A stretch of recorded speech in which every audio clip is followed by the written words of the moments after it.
Good morning, Jake Paulers. I decided to try something new today. I've had a disturbing number of fake fans tell me that my low-effort channel update videos are somehow the best ones. So I'm going to try out some personality-based content and pretend that I have a personality. Yay!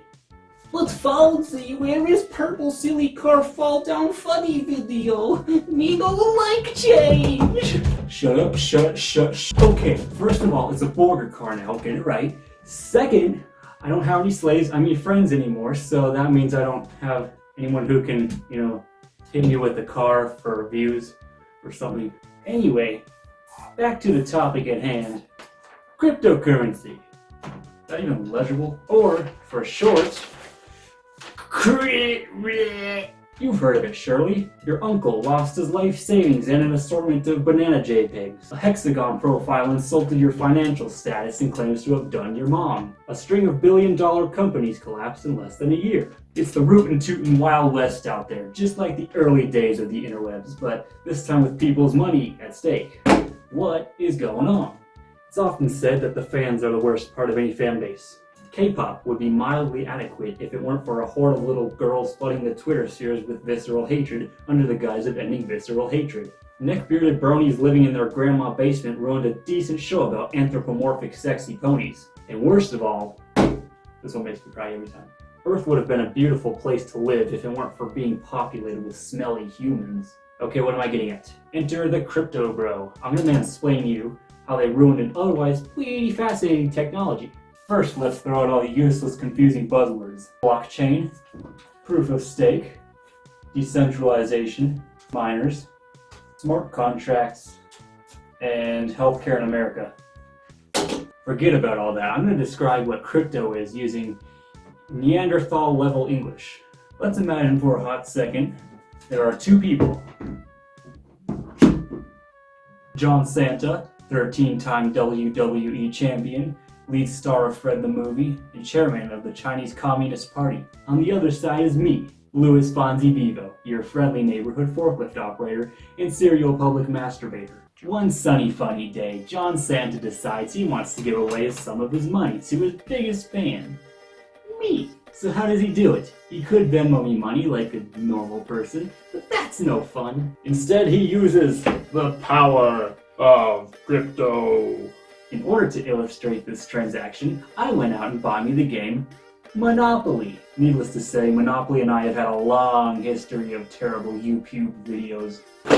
Unfortunately, the only one they had available at Walmart was Dead Meme Monopoly, so you'll have to forgive me there.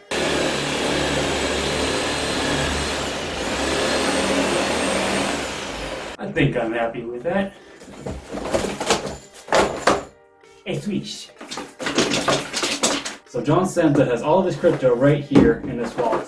Wallets are where all the money bucks are stored. I like to think of them more as accounts than wallets because you can have as many as you want for free, and each time it takes less than a second to open a new one. But just to keep this example simple, John Santa and I both have one wallet each.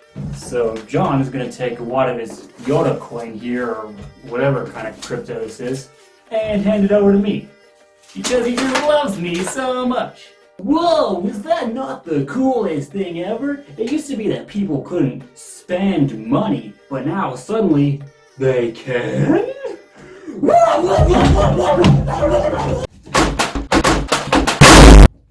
Concussions aside, as an enlarged coder man, the interesting thing about crypto to me is how it managed to turn the concept of money into a computer program. These Yoda coins, not real. They're just numbers stored on some random computer. These wallets, just public key cryptography.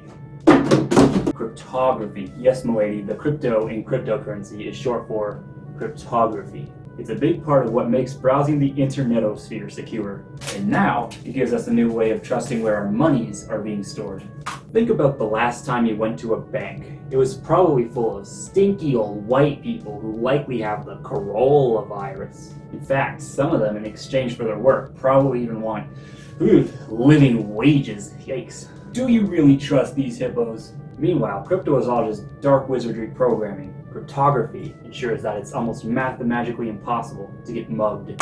So now that we know what crypto is, I'm going to take a deep dive into where it all went terribly, terribly wrong. It's a harrowing tale of the dangers of human greed. Honestly though, there's nothing inherently wrong with being a bit greedy. We all just want better lives for ourselves, our families, and our hookers. I can hashtag respect that. The problem starts when you crumble underneath that greed and start to hurt people to get where you want. And that includes self-harm too. Blowing your life savings on Logan Paul dink doink is just not. It's just not. Our story begins with the wrong mindset. The most common use case I've seen for crypto is trying to make a whole lot of dough. Newsflash for you.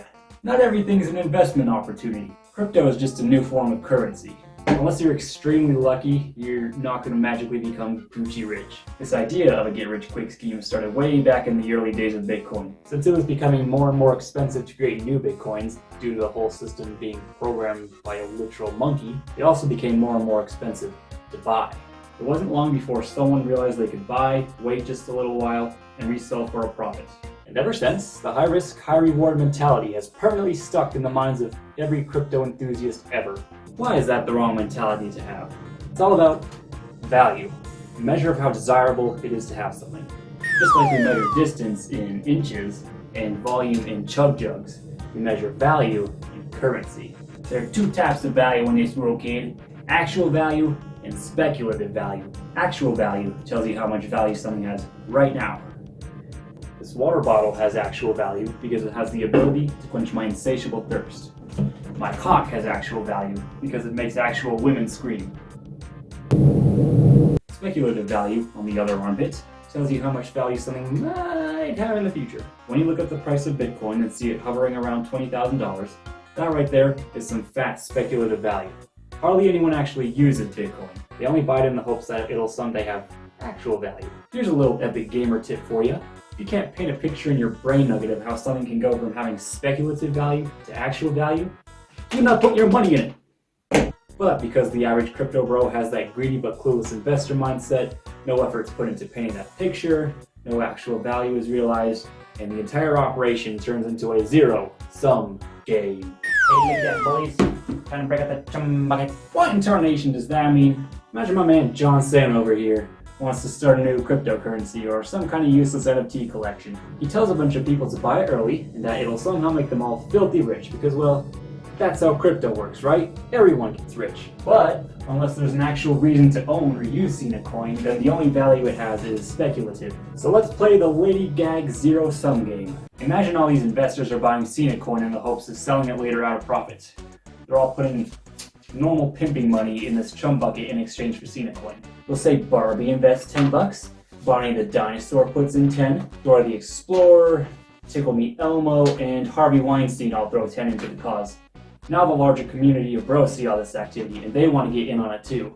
They're willing to pay extra for Cena Coin. So now the price goes upsy doosy to $20 a pop. More excitement in the Cena community equals more money in the bucket.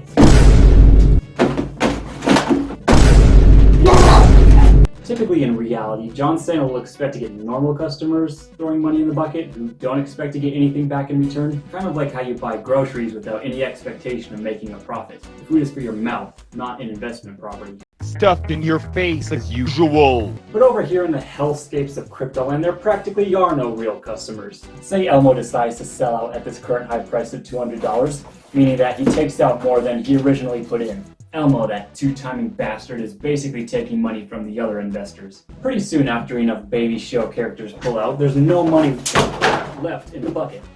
The speculative value drops back to zero because the chum bucket's empty, and the actual value never rose above zero because Mr. Santa never had any actual customers. What did investor Harvey Weinstein ever do to deserve that? Oh wait.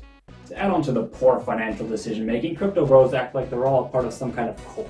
When you're in a cult, your ability to make sane, rational, wrinkle-brain decisions by yourself is completely defenestrated, as in, out the window.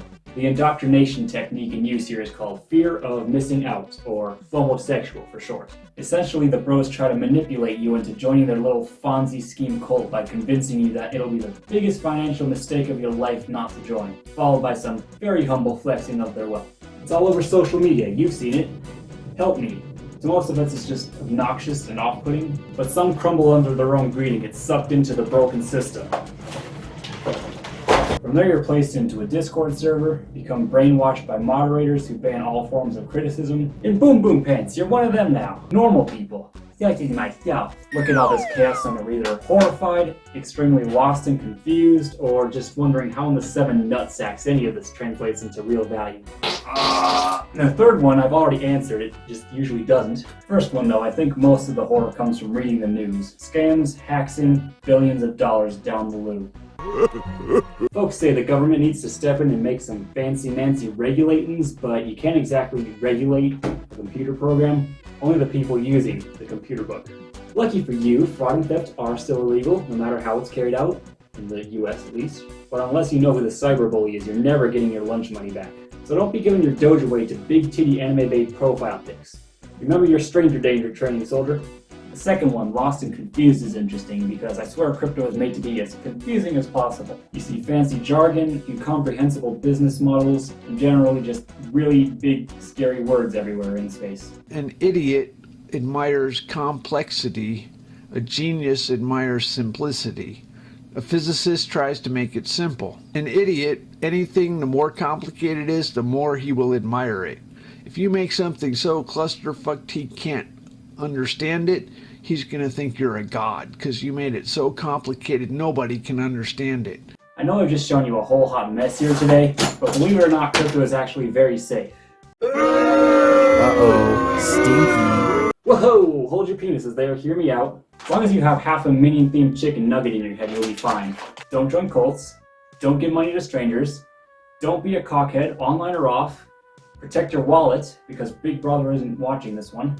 And eat plenty of vegetables. The real question should be, why is Fonzie of all you boobers schooling me on crypto? And that I can't answer just yet, but give me a wee bit longer, and all will be revealed. Hell wink?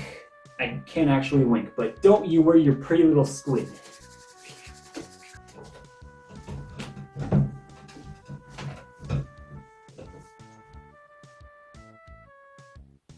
Yeah, that's the end. As long as I've got my chicken balls, I'ma beat it up on the floor tonight. Gotta get sucked up to my shine, let me show you what beat that is.